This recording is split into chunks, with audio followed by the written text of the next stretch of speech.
welcome to Tidbit Tuesday. Today I am super excited for our video because we yet again have Egan from Get Found Madison. Hello. Welcome, Egan. Yeah. Also a big shout out to the Tin Fox for hosting us here as we do our on-site video. Got our delicious drinks already, so check them out. They're on Monroe Street. And today I'm shaking it up a little bit with the format, so we're going to be looking at some Google Ads do's and don'ts. And I thought a fun way to do this would be, I have a little pile of Google Ad topics for Egan.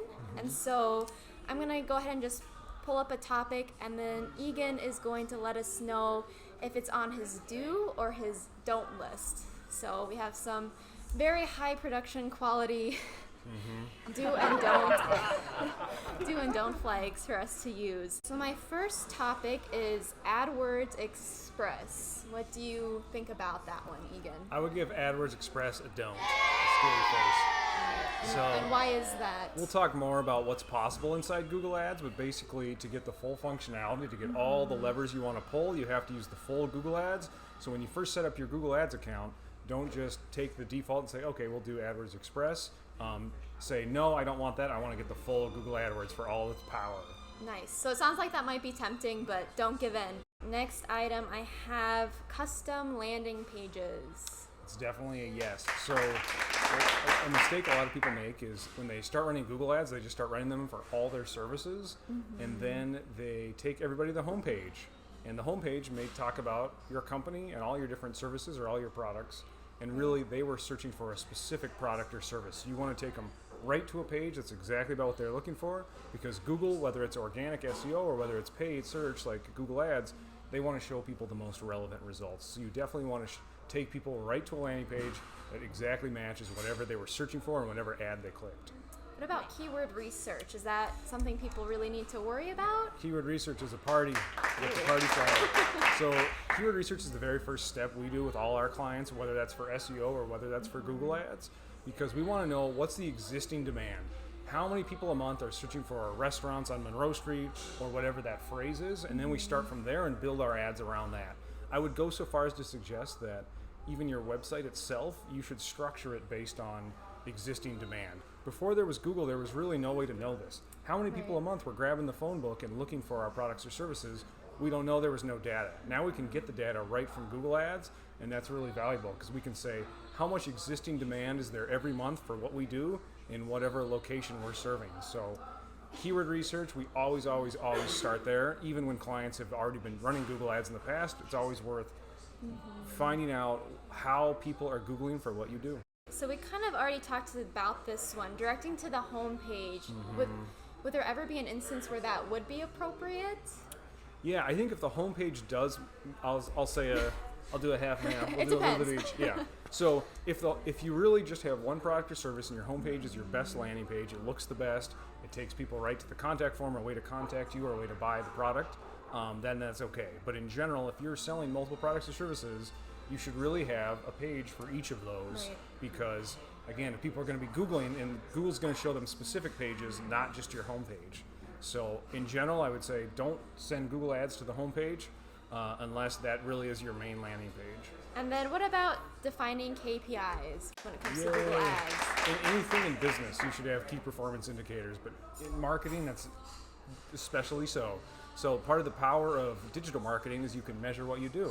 So when you do Google Ads correctly, you can measure not only how many times did our ad show, or like an impression, how many clicks did we get, you can also measure how many leads or sales did we get.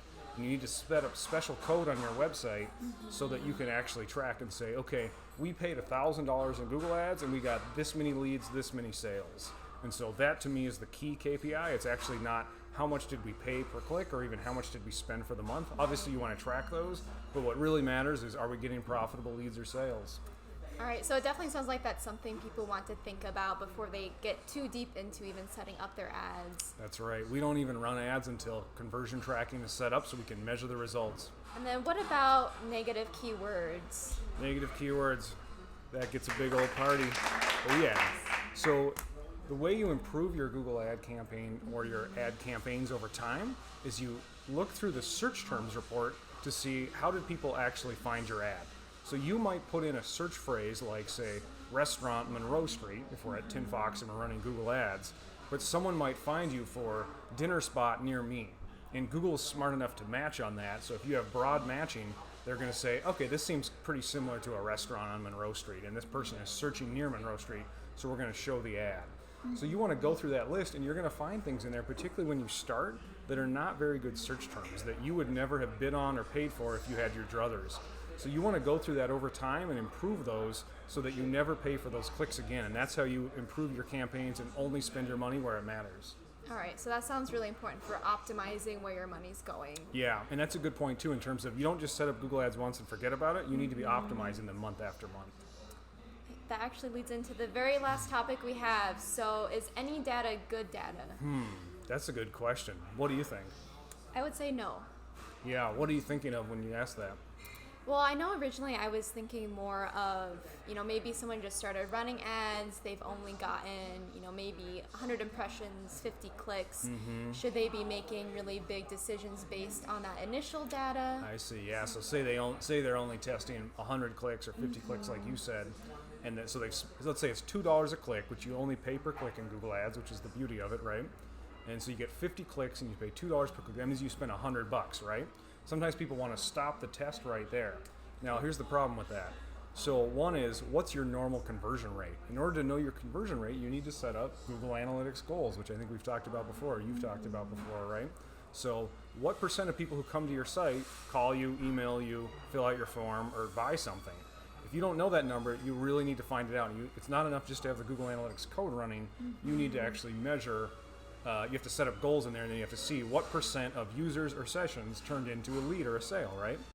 And so once we have that number, then we have a sense of how many people does it take to our website to even get a lead or sale. Right. And so if we have a 0.5% conversion rate, which is not abnormal in the scheme of things, that means we need 200 visitors to the site before we get a lead. So if you stop at 50, we're not there yet. Gotcha. And then the other piece I think you're talking about too is statistical significance, right? Right. So yeah, let's say you got 50 clicks and one lead. That would be a 2% conversion rate, right? That's not bad in the scheme of things at all. But if you stopped there, you don't know that that's going to be the true number. If you kept running that for months and months and you gather up hundreds or thousands of clicks over the course of a year or at least a few quarters, then you have some real data to work with, and your decisions will be more appropriate. So one of the things we do when we optimize campaigns is we also try to change up the ads. So we write new ads and we see, does this ad beat this ad? And if you can write better ads over time, you're like getting compounding interest, almost like in your stock account or in your 401k or something, right? So if you can do continuous improvement like that, you can really boost your results over time. That's another reason you don't want to stop too early. But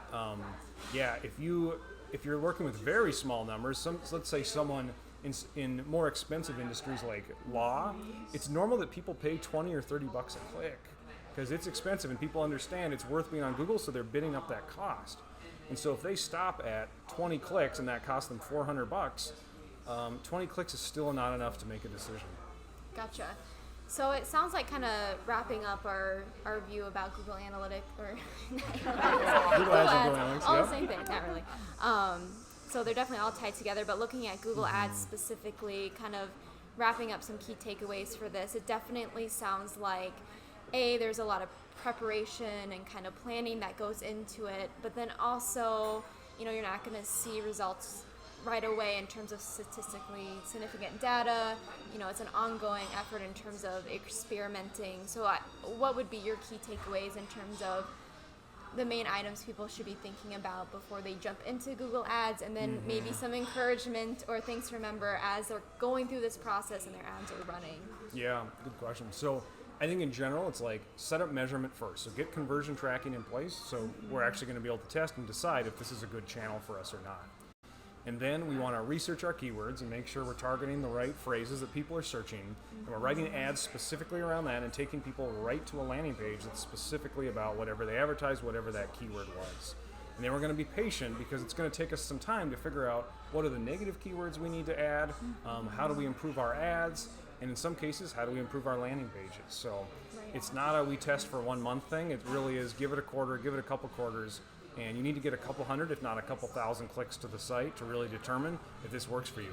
I got to tell you, once people get this rolling, it is a very good source of leads on an ongoing basis. We have clients in all kinds of industries, and as soon as they get that profitable cost per lead, it's quite magical, because then they can put in more money and they can actually buy more leads and get more business, and that's the whole point for doing all this. Perfect. Well, that sounds super exciting, and I hope that all of this was insightful. Really appreciate you, Egan, being here with us. Yeah, well, Egan gets a party emoji because he's awesome. You can check out more about what he does over on his website, getfoundmadison.com. Yep. And I will probably be doing a write-up about this, might even turn it into little audio snippets, so hopefully it's easy for you to digest and get whatever key takeaways are most important for you. And yeah, we would love to hear back from you. Any questions or comments, I know we'd be happy to engage down in the comments below, and I'll always see you next week for our next Tidbit Tuesday. All right, thanks, Lise.